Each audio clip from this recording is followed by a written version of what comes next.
Bonjour et bienvenue à toi sur ce nouvel épisode de Oli et Thanato. Je suis Charlène, facilitatrice et accompagnante des deuils. Ces transitions de vie sont des cadeaux mal emballés qui cachent selon moi des opportunités de changement. Mon objectif, emprunter un chemin de résilience pour transformer vos difficultés en ressources.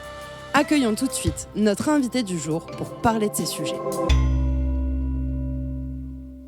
Bonjour à tous. Aujourd'hui, je suis ravie d'accueillir Justine après de multiples galères techniques pour enregistrer cet épisode. Justine, déjà, je voulais te remercier pour la confiance que tu m'accordes pour la discussion et l'échange qu'on va avoir aujourd'hui. Et puis, je te laisse te présenter. Bonjour à tous, je m'appelle Justine et je suis coach holistique. Ça veut dire que j'accompagne les personnes à développer leurs intuitions, leurs capacités énergétiques pour pouvoir vivre avec sereinement. Trop cool. Ça va avoir un lien aussi un peu avec ce que tu vas nous partager.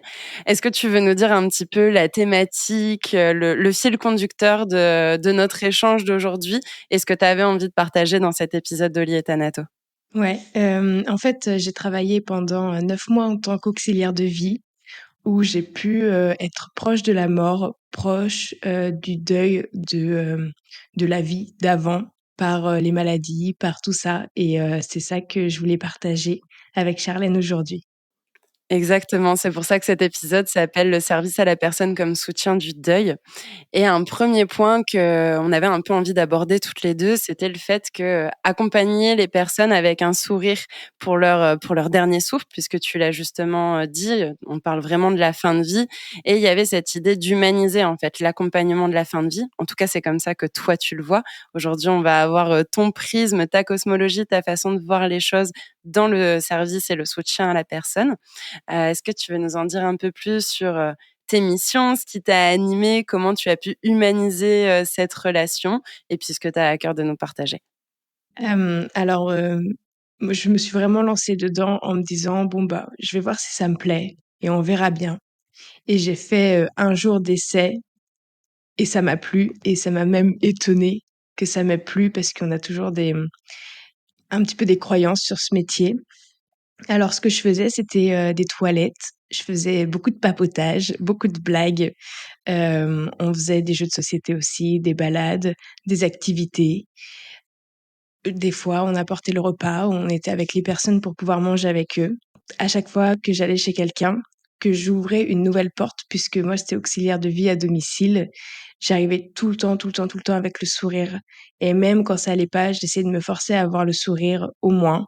Si, il y a des jours où ça va moins bien, je parlais moins, mais toujours rentrer chez les personnes avec le sourire, avec, une bonne humeur parce qu'eux, des fois, ils peuvent pas bouger, ils voient personne de la journée. Donc tu sais que tu es leur seule visite. Donc voilà, c'était ça vraiment ma mission. C'était, OK de faire des toilettes, mais surtout de papoter, d'essayer de les faire rire, de parler de la pluie et du beau temps et puis si j'arrivais à les faire sourire, c'était bonus. Ah génial et puis, à chaque fois qu'on s'est entretenu au-delà de cet épisode, même la première fois que j'ai fait ta rencontre par l'intermédiaire des réseaux, c'est vrai que tu as ce sourire, en fait. Tu as ce sourire quand même assez facile et qui porte une certaine innocence, mais tu sais, l'innocence de l'enfant, pas dans le côté négatif, mais au contraire dans le côté, émerveillement, contemplation et je ne doute pas que tu as dû apporter plus d'un sourire à ces personnes, en difficulté, parfois morale, parfois physique, au niveau émotionnel aussi. Et donc du coup, comme tu l'as dit, tes missions, c'était vraiment ce côté, balade. Il y avait pas forcément de lien au médical. Tu étais plus là justement pour apporter, du soutien, un côté très cocooning, rassurer, créer du lien physique et émotionnel. Est-ce que, tu pourrais nous spécifier un petit peu ton approche? Tu nous as donné un petit peu un avant-goût là à travers tes missions, mais si tu devais, définir en quelques mots, toi, ton approche, qu'est-ce qui fait peut-être que tu étais différente des autres? Qu'est-ce que tu dirais? Alors, déjà, faut savoir que, je me renseignais sur la personne pour un peu, s connaître qui est-ce que j'ai en face de moi, mais savoir la personne humaine. Ça veut dire que, un Patrick, il s'appelle Patrick, il s'appelle pas telle maladie, il s'appelle pas tel âge. Un Gaston, pareil. Hem et ça, c'est vraiment un truc que moi, j'ai adoré faire parce que ça permet d'avoir de la simplicité dans dans le service. Ça veut dire que s'ils veulent me parler de leur, opération, ils m'en parlent. S'ils veulent me parler de leur maladie, ils en parlent. S'ils veulent me parler de leur famille, ils en parlent. S'ils veulent me parler, bah, qu'ils en ont marre de la vie, que ça les saoule, qu'ils savent pas pourquoi ils sont là, que, bah, c'est trop dur et bah, ils m'en parlent, mais c'est pas moi qui vais suivre le dossier. Je me renseignais le jour où je voulais me renseigner de leur maladie, c'était vraiment pour mieux les comprendre, pour mieux les accompagner, pour mieux adapter mes gestes. Mais en fait, bah, ça, j'ai compris que si tu es en douceur, si tu prends le temps de les écouter, si tu te cales à leur rythme, en fait, tu pas besoin de savoir leur maladie, de qu'est-ce qu'il y a besoin ou pas. Enfin, ça nécessite beaucoup d'observation, de savoir si la personne, elle arrive à tenir sa tête toute seule ou pas, si elle arrive à se pencher de tel côté ou pas et ça, il y a des signes un peu indicateurs, sur les lits, il y a des aménagements qui sont faits et ben, en fait, ça te suffit largement pour savoir c de quoi il a besoin et ça, c'est un truc de fou mais en fait, tous les jours, j'adaptais un peu plus mon service. La 1re fois, bien sûr, quand tu rencontres quelqu'un, bah, tu es un petit peu, sur le qui-vive, tu essayes de faire ton l'action et puis, entre guillemets, «c'est tout». Tu papotes un petit peu, tu rigoles. Mais une fois que tu as compris que la personne, elle buvait, tel jus d'orange tous les matins, bah, après je lui apportais le jus d'orange. Je savais qu'il avait telle bouteille d'eau à tel endroit, bah, quand je voyais que c'était vide, je lui apportais une bouteille d'eau et ça, c'est plein aussi de petites actions qui fait que, bah, la personne, elle est trop contente parce que tu penses à tout et elle a pas besoin de te demander et en plus, ça fait un petit peu, service premium, j'ai envie de dire. Donc ça, ils étaient trop contents. C'était des petites attentions vraiment, je pense qu'ils changeaient de leur quotidien, quoi et puis, en plus, ça soulage toujours les aidants à côté. Même pour une bouteille d'eau, ça les soulage. Moi, c'est 3 pas à faire en plus, ça me gêne pas et en plus, ils sont contents. Donc j'ai tout gagné. C'est vachement puissant ce que tu dis parce qu'en fait, ce que j'aime beaucoup et ce qui se cache un petit peu en filigrane derrière tes mots, c'est que tu prenais pas la personne pour sa maladie, mais pour la personne qu'elle était. Et donc, tu lui collais pas l'étiquette de maladie d'Alzheimer ou maladie X ou maladie Y et maladie Z, avec toutes les difficultés en fait qui peuvent aller avec. Et du coup, enfin, en tout cas, tu m'arrêtes hein, si je me trompe, mais il y a vraiment ce côté, je trouve, voir avec des yeux neufs et finalement prendre la personne pour ce qu'elle est et s'intéresser à elle pour ce qu'elle est, peut-être aussi pour ce qu'elle a été, parce que ben notre passé fait de nous ce que l'on est aujourd'hui. Et comme tu dis, ben Gaston peut-être qu'il a plus de métier aujourd'hui et qu'il est à la retraite, mais Gaston il faisait quelque chose avant. Et ben qu'est-ce qu'il faisait? Qu'est-ce qui fait que c'est le Gaston d'aujourd'hui qui était peut-être, je sais pas moi, mécanicien, avocat ou médecin et qui a des choses à partager. Et il y a cette notion de transmission de sagesse, d'enseignement, d'apprentissage que les personnes âgées peuvent aussi nous transmettre en fait tout simplement. Et c'est vrai que les personnes et les proches aidantes, parfois, on peut avoir ce côté où on va avoir un regard biaisé parce que, on va avoir aussi une certaine fatigue qui s'accumule, une certaine charge mentale de devoir, assumer des rendez-vous, assumer parfois des toilettes et puis avoir une certaine lassitude aussi et c'est tout à fait normal, hein. S'il y a des personnes qui nous écoutent et qui sont proches aidantes, je le suis moi-même pour ma grand-mère, pas une aussi grande implication, mais je sais que c'est aussi une charge mentale qui est pas toujours facile à gérer, qui peut avoir un impact aussi sur notre vie personnelle, sur notre quotidien. Et toi, j'ai vraiment ce sentiment que voilà, tu t'arrêtais pas à cette maladie et que tu voyais la personne juste comme un être humain. Et est-ce que tu as eu des retours là-dessus des personnes que tu as aidées et que tu as accompagnées et quels sont peut-être les mots qui ressortaient de leur discours? Bah, je pense que j'ai eu de la chance d'en avoir parce que comme j'ai arrêté, du coup, ce job, on a eu de très beaux au revoir et les retours que j'ai eus, c'était, que Justine, elle est, tout le temps douce, tout le temps souriante. Il y a même une dame qui m'a dit, «Justine, tu sais, je t'oublierai jamais» et là, tu fais: «Waouh, OK». Hem, des mots de ouais, que j'ai toujours été là, du début à la fin, qu'ils savaient qu'ils pouvaient compter sur moi, heu, ils me faisaient confiance, en fait. Rien que ça, c'est en fait, bah, tu as tout gagné, quoi. Et rien que alors là, il y a des mots, mais il y a aussi les actions. Il y a un monsieur, il devait partir à l'hôpital. Sa femme, qui était son aidante, elle s'est cassé le col du fémur. Il pouvait pas rester seul chez lui parce qu'il était alité toute la journée, il bougeait pas, en fait, de son lit. Donc il pouvait pas se faire à manger, il pouvait pas aller aux toilettes, pas tout ça et donc l'ambulance est venue le chercher et en fait, il m'a dit: «Justine, je veux que ce soit toi qui ferme, la porte et tu me donnes la clé quand il est dans l'ambulance» et du coup, bah, tu fermes la porte, tu fermes le portail, tu essaies de faire en sorte que tout soit bien.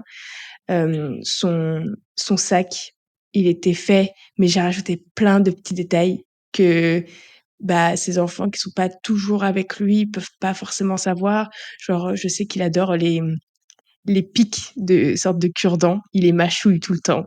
Du coup, je lui ai dit: «Bon, bah, on va essayer de faire comme à la maison», donc je lui ai donné des cure-dents, des cotons-tiges, tous les petits trucs qui l'agacent s'il l'a pas, enfin, les trucs chiants quoi, en fait et qu'on apprécie avoir et il en avait 3 tonnes.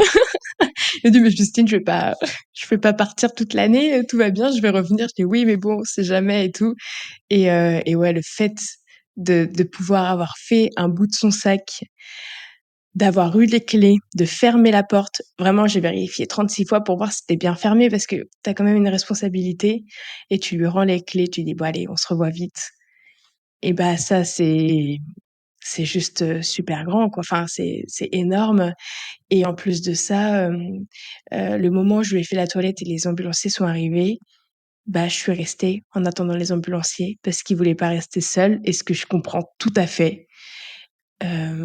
Et ouais, il y a ça aussi, quoi. Il m'a dit: «Justine, j'aimerais bien que tu restes avec moi». Pas de souci. De toute façon, moi, j'avais cette idée en tête aussi, donc on fait ça. Puis j'avais rapporté le petit déj et on a petit déjeuner ensemble, quoi. Donc ça, c'était cool. Magnifique. Les mots qui me les mots qui me viennent, tu vois, c'est vraiment les mots de confiance, de partage et d'intimité. Dans ce que tu me dis, ben, rien que le fait de faire leur sac, des choses que toi, dont tu étais au courant et que la famille ne sait pas forcément parce qu'elle est pas toujours là au quotidien 24 heures sur 24.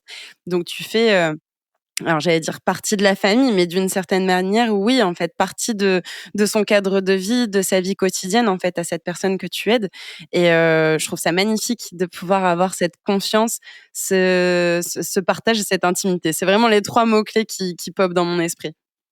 Complètement. Mais c'est ouais, tu fais partie de la famille, tu fais partie du cadre de vie, quoi et heu et ouais, c'est une responsabilité. Eux, ils s'habituent à toi aussi. Ils ont leurs petites habitudes, mais ouais, ça, c'était très, très chouette. Mmh. Merci pour ces beaux partages déjà. Et on le sent, enfin en tout cas, j'espère que vous le sentirez vous aussi à l'écoute, mais il y a vraiment cette notion d'émotion en fait, un peu le cocktail émotionnel qui est là et qu'on sent en tant que ben, dans tes mots en fait, en tant que professionnel du service à la personne.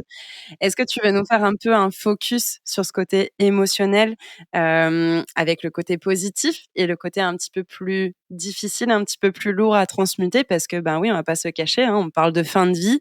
Dans la fin de vie, il y a le mot fin, donc il y a aussi la mort, donc il y a aussi cette séparation et ce détachement qui rentre un peu en contraste avec les mots de partage, d'intimité qu'on vient de mettre juste avant. Est-ce que tu veux nous en parler un petit peu? Ouais, bien sûr. Et bah, ouais, les émotions les plus fortes que j'ai eues, c'était par rapport au deuil. Au deuil, c'est-à-dire, bah, au décès de certaines personnes que j'ai pu accompagner jusqu'au bout. Donc ça veut dire jusqu'au dernier souffle. En tout cas, j'ai essayé au mieux.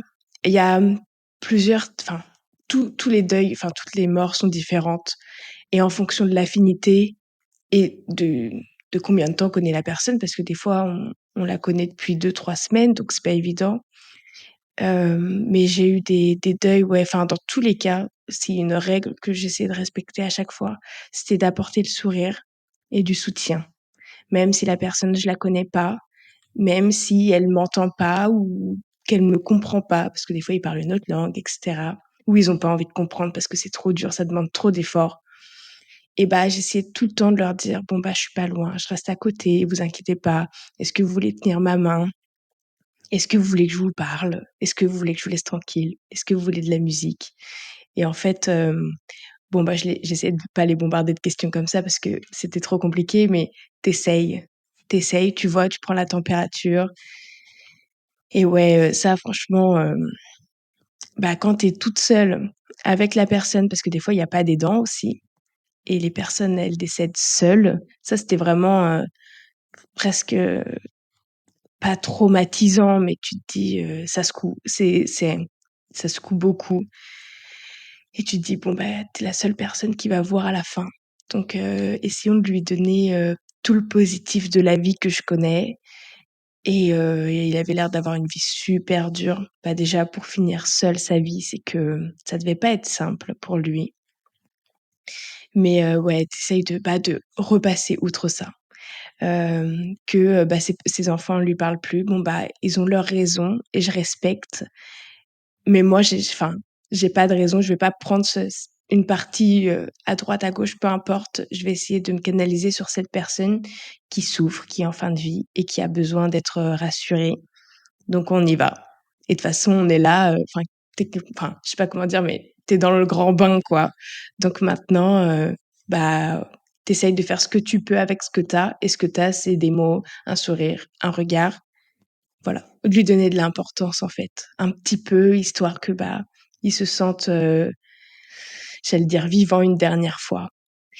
Donc là, il y a eu ce décès-là et j'en ai suivi un autre de très proche.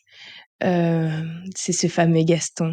Il était, adorable, pétillant jusqu'au bout, en paix avec lui-même, alors que lui aussi, il avait une vie difficile et bah, je t'assure que là, tu te prends une claque, hein. Quand tu sais ce qu'il a vécu et tu sais qu'il est souriant jusqu'au bout. Il m'appelait: «Alors ma petite Justine, comment ça va ce matin?» et tout, mais c'était juste incroyable et bah, à la fin, tu sais qu'il part tranquillement, à son rythme. Nous, on était en lien avec les infirmières. On sait à peu près ce qu'il avait comme dose de morphine, choses comme ça, enfin, sans savoir les détails, mais on sait que c'était du lourd. Donc il était dans son monde à lui, peut-être entre 2 mondes et il avait toujours le sourire. Même à ce moment-là, quand il était un petit peu stone par les médicaments, il avait toujours, toujours le sourire. Sa femme, elle était incroyable. Heu, elle se maquillait, elle aimait beaucoup, prendre soin d'elle et elle l'a fait jusqu'au bout du bout du bout et même après et ça, je trouve ça super bien parce qu'elle aussi, elle s'est pris le deuil en pleine face, quoi et elle a continué à prendre soin d'elle, elle a continué à penser à elle et bah, ça la faisait lever tous les jours, quoi, donc ça, c'était super intéressant aussi de le voir comme ça. Mais ouais, ces personnes, je pense que je m'en souviendrai toute ma vie. Parce qu'après, enfin, il y a plein de choses qui se passent et heu et lui, ouais, ça a été une belle, belle leçon de vie de dire, bah, même si tu as vécu la galère, tu peux être en paix et il regrettait rien et ça se sentait, ça se franchement, c'était à voir, c'était beau et je pense qu'avec du recul, c'est la plus belle mort qu'il peut y avoir. Parce que, ça, c'est avec mon vécu, hein, mais je crois plus trop, à la mort dans son lit, dans son sommeil, sans souffrance. Parce que quand je pensais à ça quand j'étais petite, je pensais pas à la souffrance puisque j'avais mal nulle part.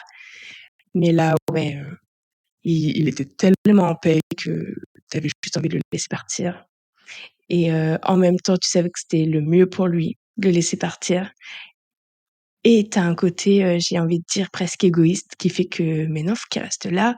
Comment je vais avoir ces histoires? Comment je vais avoir ces mots, son sourire?» Tu t'es habitué à le voir matin, midi, soir, à créer du lien avec ces personnes. Bah, comment je fais après, quoi? Et ça, c'était assez dur et j'ai vécu, ce moment, on va dire, du début à la fin avec eux et entre collègues aussi, on s'entraidait beaucoup, beaucoup et c'est une collègue qui m'a dit, «Je te partage des musiques. Il y en a une, c'est pour en ce moment» et elle m'en a partagé une pour après le décès. Et ça a été aussi magique. Ça veut dire que, après les interventions, j'étais dans ma voiture, je pleurais toutes les larmes de mon corps parce que fallait que ça sorte et je savais qu'il fallait que ça sorte et après, bah, forcément, tu as d'autres mondes à t'occuper donc faut retrouver son sourire. Donc c'est pour ça le temps de voiture, je pleurais à fond. Je mettais la musique et j'essayais de vraiment faire évacuer toutes les émotions que je pouvais avoir pour, continuer de vivre parce que la vie, elle continue et il y a d'autres mondes à s'occuper. Ouais, exactement, la vie, elle continue. Alors, il y a beaucoup de choses super intéressantes dans ce que tu as dit. On reviendra un peu sur le côté, la fin de vie, le deuil, la vieillesse comme source de sagesse, en fait, et d'apprentissage et de transmission, un peu comme j'ai pu le donner avec, mon exemple avec Gaston. Parce que personnellement, je ne connais pas la vie de Gaston, c'est toi qui va nous la transmettre d'une certaine manière. Il y a aussi ce que tu disais où, quand tu accompagnes une personne jusqu'à son dernier souffle, c'est finalement, ben, de quoi tu as envie, de quoi tu as besoin, qu'est-ce qui te permettrait de partir en paix. Tu as donné des exemples avec, est-ce que tu as envie de boire telle chose? Est-ce que tu as envie de telle musique? Est-ce que tu veux, je sais pas, le coussin plus haut, plus bas, un vêtement qui te ferait plaisir, une odeur, un parfum, enfin qu'importe en fait, mais des petits détails, mais qui en fait ont des grandes et lourdes et magnifiques significations pour la personne. Et c'est aussi les questions que moi je préconise dans le deuil. C'est-à-dire que quand on a une personne en deuil en face de soi, il y a que cette personne qui sait ce qui est «bon» entre guillemets pour elle et lui demander: «Mais de quoi tu as besoin?» et puis de faire des propositions. Est-ce que tu as besoin que je t'amène un repas? Est-ce que tu as besoin que j'aille chercher tes enfants, par exemple, si c'est une personne qui a des enfants et qui aurait besoin d'un coup de main? Est-ce que tu as besoin que j'aille faire tes courses? Enfin, en fait, il y a plein de possibilités, mais vraiment de se focaliser sur les besoins de la personne et du coup, dans ce que je ressens, c'est que vraiment être proche de la mort, alors là, dans ta thématique, vraiment par rapport au service à la personne, il y a vraiment ce côté vivifiant et les émotions, c'est vraiment les 2 faces d'une seule et même pièce et ça revient à ce que je disais juste en introduction avant que tu nous partages tout ça. C'est que oui, il y a un mélange entre joie et peine, entre beauté de l'émotion et difficulté, en fait, à l'accueillir et à la transmuter. C'est aussi des remises en question de notre vie, de nos croyances, et il y a beaucoup de choses, en fait, qui se jouent et qui fait que ça nous rend vivants et je trouve que ça se ressent clairement à travers ton témoignage. C'est que enfin, en tout cas, je vais le formuler comme ça. J'ai le sentiment que travailler auprès des personnes aussi en fin de vie ou en tout cas qui sont plus proches de la fin que du début, ça t'a rendue d'autant plus vivante et ça t'a transmis beaucoup d'apprentissage que tu nous partageras, ensuite et j'avais envie aussi de réagir sur le fait que tu parlais de la musique qui a été en tout cas, l'un de tes outils pour vivre tes émotions, pour réussir à les accueillir et à les libérer parce que, ben, oui, il y a les 2 faces d'une pièce, d'une seule et même pièce. Le côté positif, généralement, ça va, on arrive à l'accueillir facilement. Le côté un petit peu plus lourd, plus difficile et où il y a plus de peine et de tristesse. Tu nous as parlé de la musique. Est-ce que tu en as d'autres outils à partager que toi tu as utilisés pour justement transmuter ces émotions, pour les accueillir et pour les vivre pleinement. Hem, alors, la suite de la musique, ce serait la danse. Hem, je mettais la musique à fond dans mon appartement et je dansais, mais je dansais, vraiment pour tout lâcher. Donc ça fonctionnait très, très bien et sur le moment, donc pendant qu'on vit la mort avec la personne, j'essayais vraiment d'être présente et dans l'instant présent. Alors je sais que c'est un grand mot et que tout le monde l'utilise et tout, mais ça veut simplement dire être vraiment avec la personne, presque, presque j'ai envie enfin se connecter à elle pour vivre les choses, au fur et à mesure et être en paix à la fin de l'accompagnement parce que tu sais que tu as pu tout donner, que tu as fait les choses au mieux, que tu as pensé à elle, que tu as pensé à sa femme, à son chien, et que tu as fait les choses vraiment avec le cœur. En fait, je crois que c'est ça l'instant présent, c'est faire les choses avec ce cœur et se connecter vraiment à l'événement de ce qui se passe. Ça veut dire que j'étais pas sur mon téléphone, je pensais pas à mes courses, je pensais pas au monsieur d'après, je pensais à l'heure de fin pour être calée, dans mon service. Je savais si, je pouvais dépasser ou pas, donc ça, c'est un petit peu de l'organisation, mais une fois que j'étais chez la personne, j'étais avec la personne et pas ailleurs et ça aussi, bah, ça m'a aidée à me dire: «J'ai pu tout donner et je regrette rien de tout ce que j'ai pu faire». Voilà, donc ça a été, ouais, une aide précieuse et d'accepter aussi de faire, bah, à un moment donné, on peut pas faire beaucoup plus non plus. J'ai fait les choses avec envie, avec le cœur, donc tout est là, quoi et ça, et faire les choses pas, parce qu'il faut les faire, pas parce que ça nous coûte de les faire, mais vraiment parce qu'on a envie de les faire, ça change tout. Ouais et puis comme tu le dis, en fait, le fait d'être, présent avec la personne, d'avoir cette organisation avec, ton job qui te disait: «Ben, voilà, j'ai autant de temps pour cette personne et quand j'y suis, ben, je lui accorde toutes les minutes qui lui sont dédiées et pas une de moins finalement». Ça permet aussi d'être dans une acceptation, plus simple quand le décès vient, de se dire: «Bon, ben, OK, toutes les minutes ou toutes les heures qui lui étaient consacrées, bah, j'en ai fait quelque chose, je lui ai fait faire sa toilette, j'ai parlé de sa vie et du coup, bah, je lui ai permis de rester vivant ou vivante. Je lui ai fait, jouer, du coup, changer les esprits, je lui ai lu une histoire, j'ai chanté avec lui sur ses musiques préférées, enfin, qu'importe en réalité, mais je lui ai apporté de la joie et c'est ça aussi l'instant présent, c'est de pouvoir apporter de la joie et de pouvoir être dans cette connexion, en fait, avec la personne en termes d'émotions et c'est là où on voit que nos émotions, c'est vraiment aussi un peu comme un GPS. Ça nous permet de nous guider et de savoir quand il faut s'écouter, quand il faut lâcher prise, quand il faut les libérer, quand il faut pleurer, par exemple, entre les interventions, comme tu nous le disais avec ta voiture et j'imagine que, ben, comme tu l'as dit aussi avec l'exemple de ta collègue qui t'a partagé des musiques, le fait d'être entouré de tes amis, de ta famille et de tes collègues, ben, de tes collègues aussi d'autant plus parce qu'ils partageaient ces notions de fin de vie, de deuil, d'accompagnement de la fin. Ça t'a permis aussi de pouvoir, avoir cet espace de parole où justement parler librement de ces sujets et pouvoir, ben, ne pas avoir de tabou, j'imagine. Avoir aussi, de l'humour, rendre hommage à ces personnes qui sont parties pour avoir cette acceptation et cette libération par rapport au décès? C'est ça, c'est vraiment ça. C'est ouais, enfin une connexion avec le moment et pas avoir honte de vivre les choses après ou avant les interventions. Mais par exemple, enfin moi j'étais dans ma voiture, s'il y a un autre véhicule qui me voyait pleurer, je m'en foutais quoi. C'était vraiment mon moment. Faut que je pleure, alors je pleure et on se laisse faire par rapport à ça et ouais, je pense que ça m'a aidé à pas prendre les choses entre guillemets «trop à cœur», ça veut dire trop à vif quoi.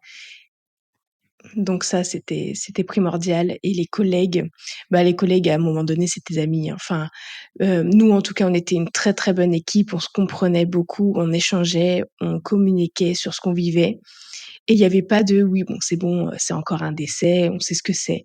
Il y a jamais, jamais, jamais eu de ça. Ça a toujours été, «Comment tu le vis? Est-ce que tu as besoin d'aide? Est-ce que tu veux passer à la maison? De quoi tu as besoin?» Parce que forcément, hein, chacun est plus ou moins proche de quelqu'un ou quoi, donc tout le monde ne vit pas la même chose de la même façon, mais on se comprenait vraiment, on s'écoutait et on accordait de l'importance aux émotions et au vécu de chacune d'entre nous dans notre service et ça, bah, pareil pour le deuil, c'est juste génial, quoi, parce que tu en parles, tu évacues, tu es entendu, tu sens qu'ils te comprennent, donc ta parole, elle est pas vaine, quoi et après tu peux, passer, à la suite tranquillement. Ouais, bien sûr. On sent une puissance, moi, je trouve quand même dans ce que tu dis, c'est que et comme tu l'as dit juste avant, tu disais, ben, à un moment, il faut accepter aussi qu'on peut pas faire plus. Ben, oui, c'est, pour le coup, ne pas être dans une culpabilité de dire: «Ben, j'aurais pu faire plus». Oui, mais j'aurais pu faire moins aussi. J'aurais pu ne pas être là, j'aurais pu, accorder que 40 minutes à cette personne sur les, 1 heure et demie ou 2 heures qui lui étaient à la base octroyées et faire autre chose. Donc c'est aussi reconnaître, l'accompagnement, le travail. Alors toi, le travail dans le sens plus professionnel, mais l'accompagnement pour les personnes qui sont proches aidantes, qu'on a fait, la présence qu'on a pu, justement accorder et ça m'amène un peu à, finalement, qu'est-ce que, la vieillesse et la fin de vie, t'a amené comme apprentissage, comme enseignement, comme sagesse? Tu nous as parlé déjà du fait de profiter de l'instant présent. Est-ce qu'il y a d'autres choses que tu as envie de nous partager et qui t'ont vraiment fait changer peut-être de point de vue, de croyance, peut-être de style de vie aussi sur certaines choses? Qu'est-ce que tu as envie de nous partager là-dessus? Bah, c'est sûr que de s'occuper des personnes, âgées, déjà, ça apporte beaucoup et d'être proche de la mort, ça te donne une claque à chaque fois. Mais en fait, j'en avais tous les jours, hein. Enfin, une plus grosse quand il y avait, un décès, mais tous les jours j'apprenais quelque chose, soit du vécu de la personne et du coup ça transmute sur soi, soit, bah, juste je sais pas, il y a des parallèles qui se font, quoi. Par exemple, pendant toute cette période-là, mon corps, bah, c'était un corps, mais j'en voyais tellement des différents, des ridés, pas ridés, des grands, des minces, des très, très minces, des fortes corpulences aussi et bah, qu'à un moment donné, t'as pas de normalité. Genre, non, ça existait pas. Tout le monde était vraiment différent.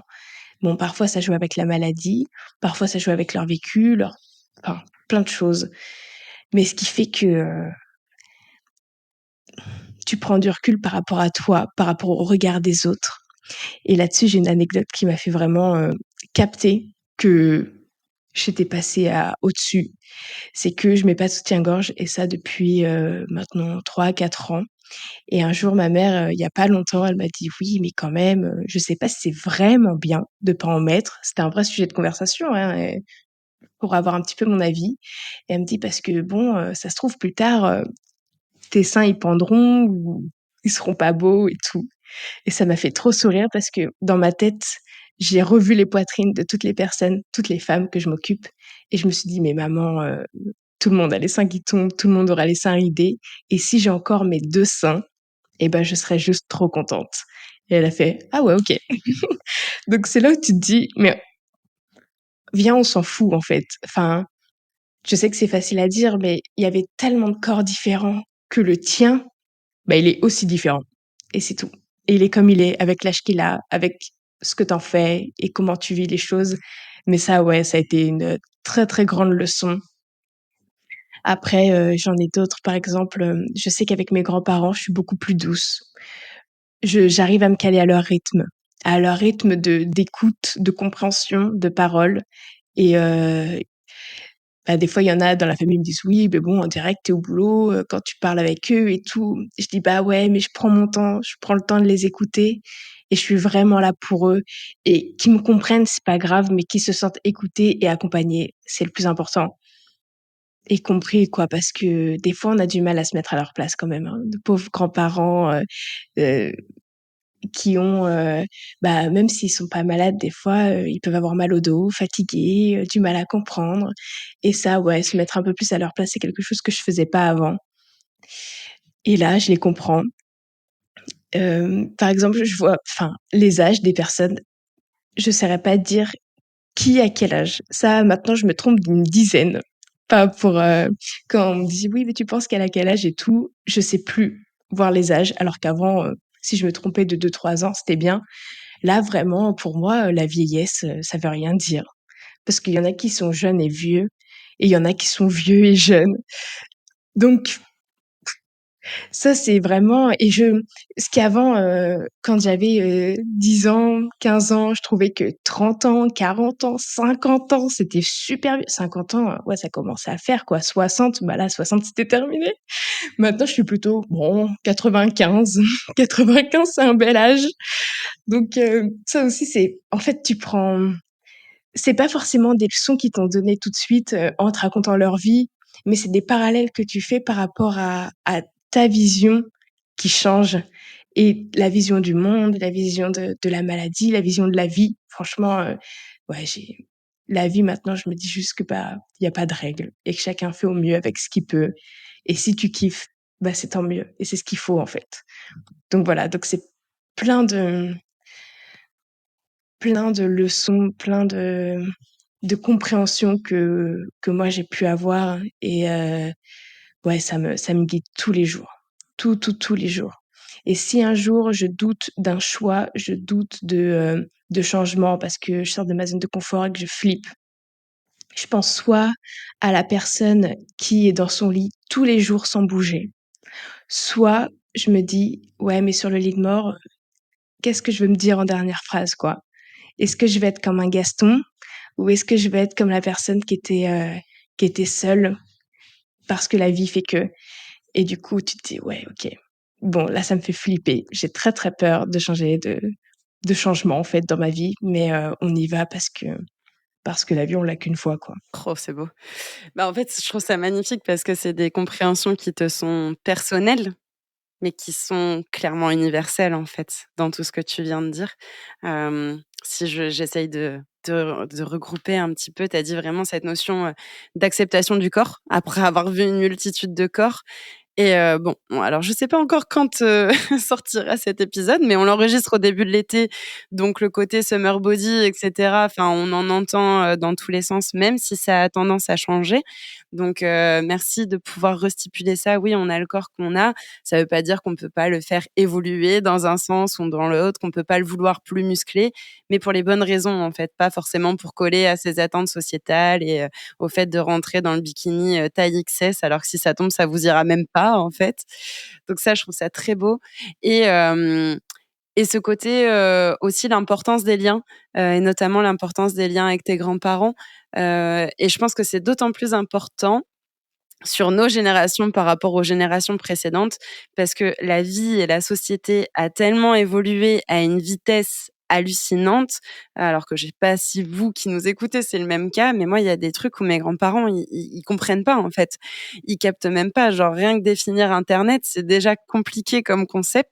Donc c'est important aussi d'avoir, cette douceur, cette compréhension, de se mettre aussi à leur place et dans leur vision du monde, dans ce qu'ils arrivent encore à comprendre et d'essayer, ben, d'adapter peut-être son discours, sa pensée, son rythme aussi, c'est important comme tu le disais et ça, je trouve ça très beau. C'est une, ouais, je trouve que c'est une forme de maturité, en fait, clairement. Et puis pareil, après, tu as dit, la notion de l'âge où, quand tu étais plus petite et je pense que ça, on l'a tous eu, hein, à 30 ans, tu étais déjà, vieux et puis à 50, c'est limite si tu étais pas, déjà pourri et périmé, quoi. Je pense qu'on l'a tous eu ce côté-là, mais en tout cas, dans ce qui ressortait dans ce que tu disais, je trouve qu'il y avait une forme de légèreté, sur la vie et sur l'âge, comme tu l'as dit. Il y en a qui sont jeunes et vieux et d'autres qui sont vieux et jeunes et ça donne aussi un sens, comme tu l'as dit. Maintenant, quand tu dois prendre une décision, tu réfléchis à dire: «OK, quand je serai sur mon lit de mort, alors espérons le plus tard possible, à 95 ans comme tu l'as dit, mais potentiellement demain», parce que ça aussi c'est un truc important à rappeler. On peut ne pas atteindre cette vieillesse, on peut ne pas atteindre cette fin de vie dans un âge, élevé, évolué et plutôt vieux. Ça peut être demain. Demain, on peut tous se retrouver sur notre lit de mort malheureusement et c'est de se dire: «Ben, jusqu'à temps qu'arrive cet instant, ben, qu'est-ce que je fais qui donne du sens à ma vie? Comment je me retrouve alignée?» Et j'ai pas envie d'avoir des regrets et j'ai envie de pouvoir kiffer juste chaque instant, jusqu'à temps que j'arrive à ce moment de mon lit de mort parce que coûte, on y arrivera tous, en fait. Et je trouvais ça très beau, en fait, de mettre cette légèreté et de donner, un sens, en fait, à l'essentiel.